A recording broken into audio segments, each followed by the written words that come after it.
Hii ni jioni nyingine ya Total Energies CAF Champions League.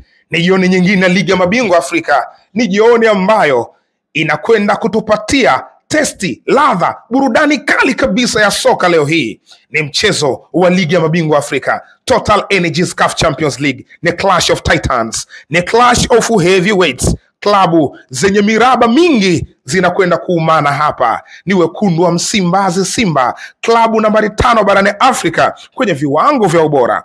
Ni klabu nambari 2 Sub-Saharan Africa kwenye viwango vya ubora. Ni klabu nambari 1 ndani ya Afrika Mashariki na Kati. Hii inakwenda kupeperusha bendera ya taifa, inakwenda pia kupeperusha bendera ya Sekafa, inapeperushwa bendera ya Sub-Saharan Africa. Ni Simba mkali dhidi ya Ataraj Esperance de Tunis, miamba kutoka Tunisia, miamba kutoka Rades. Ni moja ya klabu kubwa, klabu ambayo ndani ya Tunisia imeshindikana. Ni klabu ambayo imecheza fainali 9 za ligi ya mabingwa Afrika wakibeba mara 4. Ni klabu yenye miraba 4. Ni klabu yenye hadhi ya nyota 5. Ni clash of titans.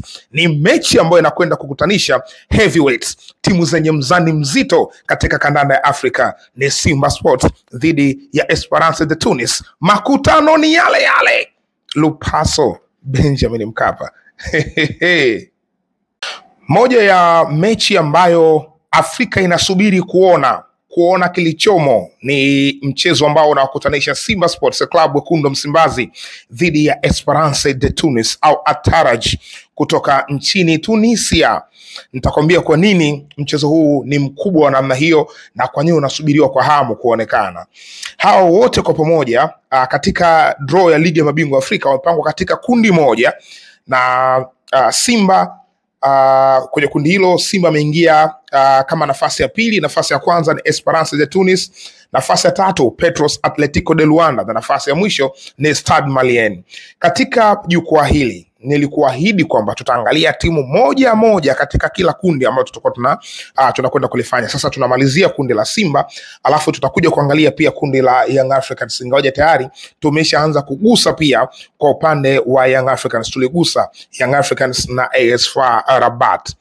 Sasa katika kundi hili la Simba na Esperance ni kundi ambalo lina majianti watatu. Yani of course ni wanne, wote wanne ni majianti. Naposema ni majianti kwa sababu Petros wanafanya vizuri Afrika sasa hivi, ni miongoni mwa African Giants. Simba wanafanya vizuri Afrika, ni miongoni mwa African Giants. Esperance sio tu kufanya vizuri sasa hivi na mataji wamewahi kubeba ya Afrika, lakini kwa upande wa Stade Malien ndio klabu kubwa ya muda wote ndani ya kandanda ya Mali, na wenyewe pia wana mataji ya CAF. Kwa hivyo hili ni kundi ambalo linakutanisha Giants. Sasa ukiangalia katika kundi hili timu ambazo zinapewa kipaumbele kikubwa cha kwenda hatua inayofuata ni 3, kwa maana ya Esperance, Simba wenyewe pamoja na Petros de Luanda. Lakini kuna kitu nataka nikwambie, timu zenye nafasi ya juu zaidi kwenda, yani ukiachana na hao Petros, timu 2 ni Esperance de Tunis pamoja na Simba. Hizi ndo za hadhi ya juu kabisa ambazo zina nafasi ya kwenda hatua inayofuata, kwa maana ya hatua ya robo finali. Katika viwango vya ubora, Esperance de Tunis wako nafasi ya 3 wakiwa na alama 47, wakiwa na alama 57. Simba wapo katika nafasi ya 5 wakiwa na alama 48. Kwa hiyo kuna gap la points 9 hapo, wanatofautiana kutoka mmoja kwenda mwingine. Sasa mechi hii inasubiriwa kwa hamu kwa sababu inakutanisha moja ya timu kubwa Afrika, kwa maana ya Esperance de Tunis. Hilo halina wasiwasi, ni miongoni mwa klabu kubwa Afrika. Wameshacheza fainali za Champions League mara 9, fainali za ligi ya mabingwa Afrika mara 9, lakini katika mara 9 hizo mara 4 wamefanikiwa kubeba. Wanadaiwa kombe moja tu kuweza kuafikia Zamalek na TP Mazembe. Sasa Ataraj na ukubwa wao, ni klabu kubwa ndani ya Tunisia, ni klabu kubwa ndani ya Afrika. Na Simba ni klabu kubwa ndani ya Tanzania. Ni klabu ambayo imejipambanua kimataifa kama ni moja ya klabu bora, klabu shindani ambayo inatafuta inakimbiza ndoto za siku moja kuwa mabingwa wa CAF. Msimu uliopita walicheza fainali ya kombe la shirikisho Afrika, lakini wako kwenye Champions League kwa wakati huu. Muda mrefu wanasema ndoto yao ni kufika hatua ya nusu fainali. Sasa kwa quality ambayo wanayo, ni sehemu ambayo wanaweza kufika, kwa sababu robo fainali wameshafika mara kadhaa. Mechi hii ni mechi ambayo inakutanisha timu mbili zenye ubora Afrika. Timu tetezi ambayo imekuwa ikifanya vizuri kwa miaka mingi kutoka Northern Africa, Afrika ya Kaskazini, na timu kutoka Sub-Saharan Africa kwa maana ya Pan-Africanism.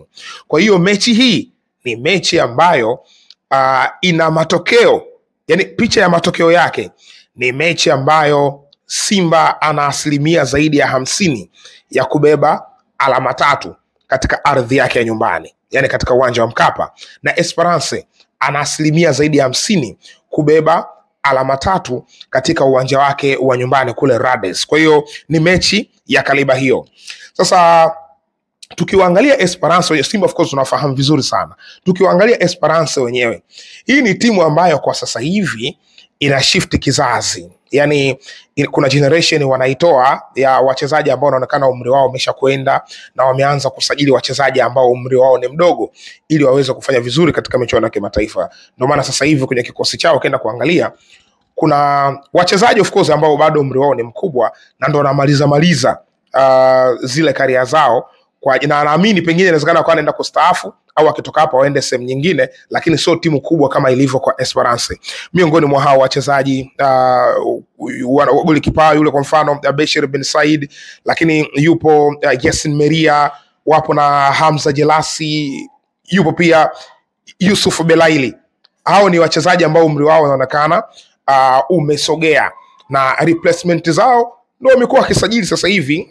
Esperance kwa asilimia kubwa wamekuwa wakisajili wachezaji ambao umri wao ni rafiki kwa ajili ya kupokea generation hii ambayo nimehitaja hapa inayotoka kupokea kuja wengine, the like of tumeona wana kiungo Nigeria Onuchi Ogbelu, Ibrahima Keita ambaye wamemsajili kwenye dirisha lililopita kutoka TP Mazembe. Huyu ni fullback raia wa Mauritania, nadhani wengi tunamfahamu huyu. Yes, wamemchukua. Lakini pia Abubakar Diakite kutoka Mali, umri wa miaka 18, wamempeleka kwenye kikosi chao. Wako wengi, akina Florian Dinho, raia wa Ivory Coast, mwenye uraia pacha pamoja na Ivory Coast na Ufaransa. Kwa hiyo hiyo ni ataraji ambayo inajaribu kushifti. Wanatoka kutoka kule walipokuwepo na wanakwenda katika maisha mengine sasa hivi ya kuamini katika vijana. Sasa hii ni miongoni mwa timu tishio Afrika. Ni timu ambayo msimu mwaka 2015 na 16 ni msimu ambao hiyo misimu miwili haikuwa mizuri kwao. Hawakufanya vizuri. 2015 walitolewa kwenye Champions League na El Merreikh ya Sudani. Mwaka 2016 wakaenda kwenye shirikisho wakatolewa na Mobejaia ya Algeria. Lakini misimu miwili mbele, baada ya kuipata ile krimu yao ambao walikuwa wanahitaji, wakaenda kutengeneza ataraji bora na wakaenda katika finali na wakabeba ubingwa back to back wa michuano hiyo, wakiwa na nyota wengi, wakina Frank Com, Fawcett Coulibaly katika safu ya midfield pale, golikipa yule Ben Sherifia, lakini kule juu alikuwa na Yenis Taha kwenye kikosi, Abdurrahmani Meziane yule wa Algeria. Hiyo yote ni squad ambayo iliwezesha Junior Lokosa pia, nyota ambaye ni Nigeria ambaye aliwahi kujiunga na Simba lakini hakupata nafasi ya kucheza mpaka alipoondoka. Kwa hiyo yote ni ataraji ambayo ilikuwa inapikwa ambayo ilikuwa inafanya vizuri kwenye wakati huo. Kwa hiyo tangu pale wamekuja wakistruggle hapa katikati, lakini kustruggle kwao tangu 2017 mpaka leo hakuna msimu ambao umekosekana group stage. Hakuna. Na sio group stage, kuvuka group stage kwenda hatua inayofuata, kwa maana ya hatua ya robo finali, semi final mpaka finali wamecheza kwenye kipindi hichi chote hiki. Kwa hiyo ni timu ambayo ina heshima kubwa, wana shift kizazi chao, lakini wanafanya vizuri kwenye kipindi hiki cha miaka takriban 8 wamekuwa wakiingia katika hizo hatua kubwa za michuano hii ya ligi ya mabingwa Afrika. So ni mechi ambayo inakutanisha mafahari wawili, ingawaje mmoja ni GOAT unapozungumzia zile timu zenye hadhi ya nyota 5, Esperance unaweka hapo ndani. Lakini kwa Simba ni timu ambayo imepiga hatua kubwa Afrika. Ni timu ambayo leo hii haihofii kucheza na timu yoyote kuchukua alama na kushindwa kuchukua alama 3. Yaani Simba akiwa nyumbani, Afrika hii, Simba akiwa nyumbani, kila timu inayokuja kucheza na Simba katika ardhi ya nyumbani, Simba inakuwa ni favorite. Yani inakuwa timu yenye nafasi kubwa zaidi ya kupata ushindi, hata kama itapoteza hiyo mechi, lakini kabla ya mechi Simba inakuwa ni favorite. Yani ndo timu yenye nafasi kubwa zaidi ya kupata ushindi.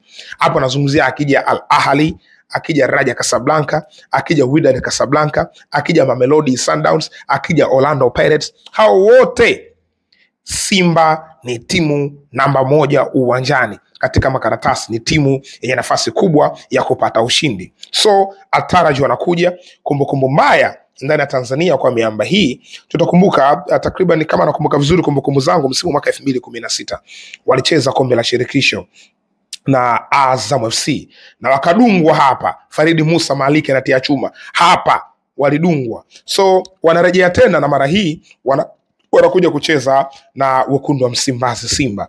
Mambo yatakuwa vipi? Itakuwaje? Tusubiri hiyo mechi itakapofika, lakini ni mechi ambayo utakiwa kuikosa kwa sababu ni mafahari wa kundi wanakutana. Wewe kwa mtazamo wako unaonaje? Unaona Simba anaweza kumwangusha Esperance kwa maana ya kuchukua alama 3 za hapa nyumbani? Hilo jambo unaliona? Maana alama 3 za kule inawezekana ikawa ni business ngumu, majibu inawezekana akawa so obvious, lakini kwa hii kuchukua alama 3 za nyumbani, unaliona Simba kilitekeleza hilo? Basi weka comment yako katika comment section, lakini usisahau kusubscribe. Lengo ni kukupa picha ya Esperance, kitu gani ambacho wanakifanya, wapo wapi, wanaelekea wapi, na uzoefu wao ni upi, mafanikio yao ni yapi. Hii ni Mzinga Sports.